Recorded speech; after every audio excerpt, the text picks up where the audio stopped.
हाँ, हमको ऐसे महात्मा का ही चेला बनना चाहिए। हमारे तो धन्या भाग हैं,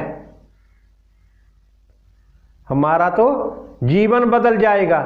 तो धर्मनाथ को उपदेश दे करके तीनों संत गुरु मच्छिंद्रनाथ, गुरु गोरखनाथ और चौरंगीनाथ तीर्थ यात्रा करते करते गोदावरी नदी के किनारे धामनगर में पहुंचे।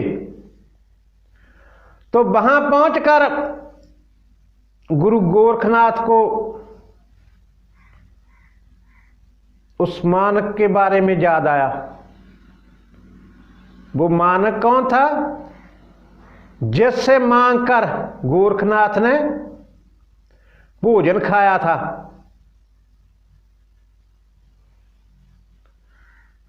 और अपने गुरु मच्छिंद्रनाथ जी को उसके बारे में सभी बताया। तो ऐसे चलते चलते आगे क्या देखते हैं कि एक पत्थर की मूर्ति बना हुआ इंसान खड़ा है और उसके मुंह से, उसके मुख से ओम नमो शिवाय का शब्द निकल रहा है। तो मच्छिंद्रनाथ जी उसकी तरफ इशारा करके गोरखनाथ को बोलने लगे कि क्या ये वो लड़का मानक है?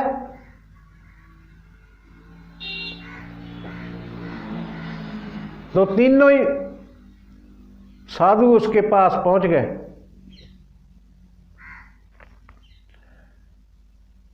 पास जाकर के गुरु मच्छिंद्रनाथ जी मानक को कहने लगे कि आप पूर्ण तप कीजिए। इतना सुनते ही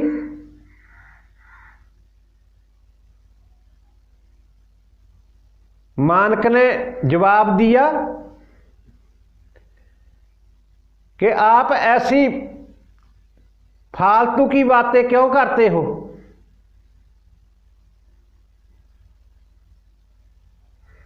आप जहां से चले जाइए।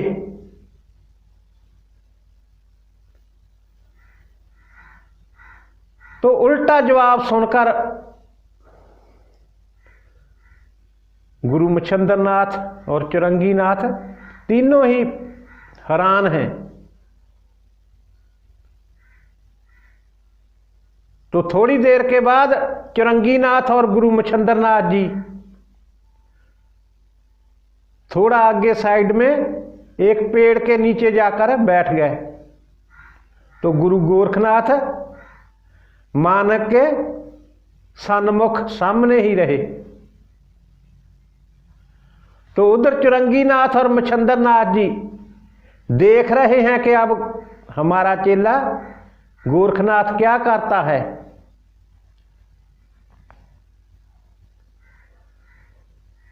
तो गोरखनाथ जी दोनों हाथ जोड़कर कहने लगे कि हाँ हाँ हाँ, हमको ऐसे महात्मा का ही चेला बनना चाहिए। हमारे तो धन्या भाग हैं, हमारा तो जीवन बदल जाएगा।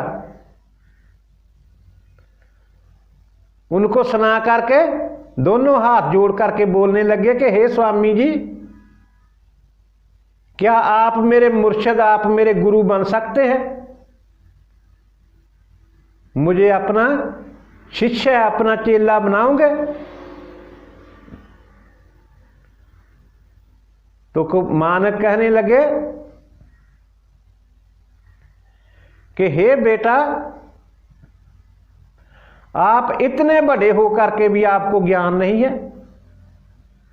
अकल तो आपसे कोसों दूर है।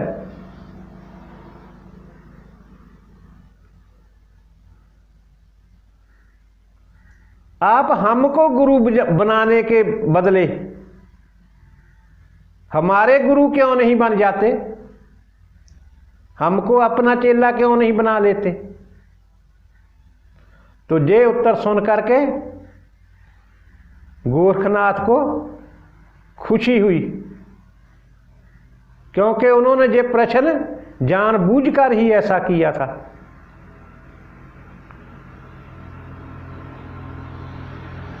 तो फिर गोरखनाथ ने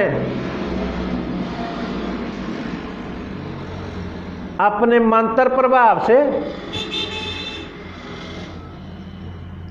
उनको शांत किया और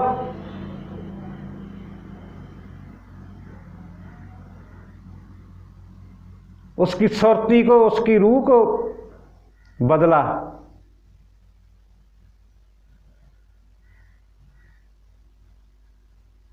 तो मानक गोरखनाथ को सामने देख करके उनके चरणों में शीश झुकाने लगा। तो गोरखनाथ ने मानक को आशीर्वाद दिया और अपनी मंत्र विद्या से उसके शरीर को भी दोबारा स्वस्थ किया।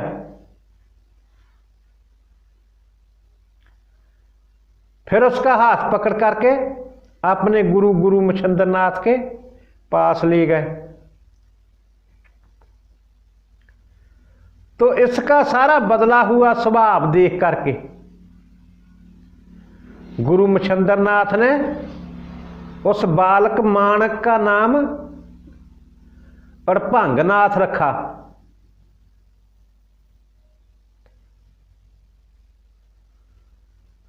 और उसको दीक्षा दी।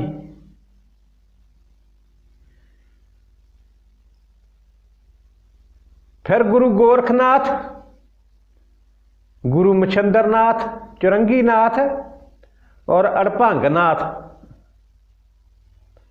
ये तीनों तीर्थ यात्रा पर चल पड़े। और गुरु गोरखनाथ ने अपने शिष्य अड़भंगनाथ को विद्या में इतना प्रवीण बनाया कि उसको हर तरफ ब्रह्म ही नजर आ रहा है। त्रिकालदर्शी उसको बना दिया। इधर धर्मनाथ, उसका शादी हो गया और उसके एक लड़का पैदा हुआ जिसका नाम विक्रमनाथ रखा। तो 12 वर्ष के बाद ऐसे चलते चलते चारों साधु वहां धर्मनाथ की नगरी में पहुंचे। तो धर्मनाथ को पता चला कि ये चारों साधु हमारी नगरी में ठहरे हुए हैं।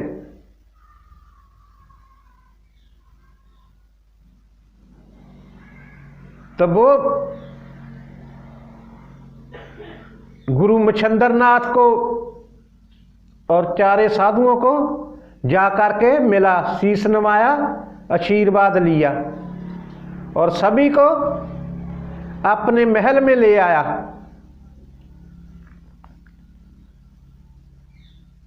तो जब सभी महल में आ गए, धर्मनाथ ने अपने लड़के विक्रमनाथ को राजगद्दी देने का फैसला किया और आप खुद दीक्षा लेने का मन बनाया। तो नियत दिन मिथ करके विक्रमनाथ को राजगद्दी दी और उसी दिन धर्मनाथ ने गुरु गोरखनाथ से दीक्षा ली। तो उस दिन को धर्म बीज के नाम पे भी जाना जाता है।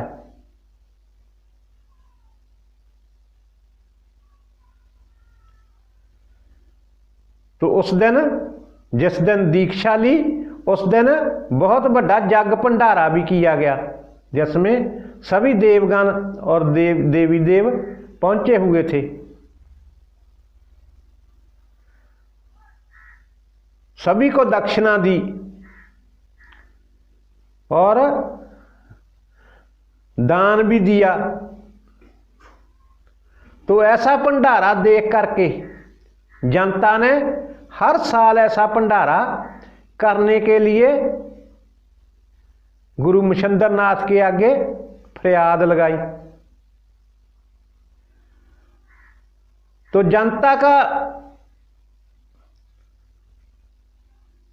ये मांग देख करके गुरु मच्छिंद्र नाथ और गुरु गोरखनाथ ने हर साल ऐसा भंडारा करने की आज्ञा दे दी और राजा विक्रमनाथ को उन्होंने ऑर्डर कर दिया। तो राजा विक्रमनाथ ने भी ये अपने शीश पर लिया और हर साल भंडारा करने का वचन दिया।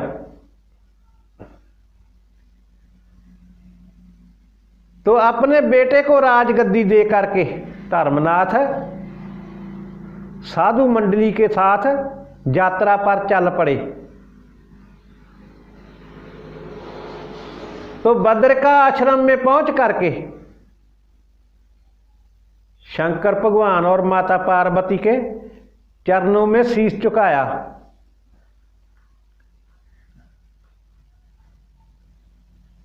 और धर्मनाथ को शंकर भगवान की तपस्या करने के लिए बद्रिका में बिठाया। और गुरु मच्छिंद्र नाथ जी कहने लगे कि बेटा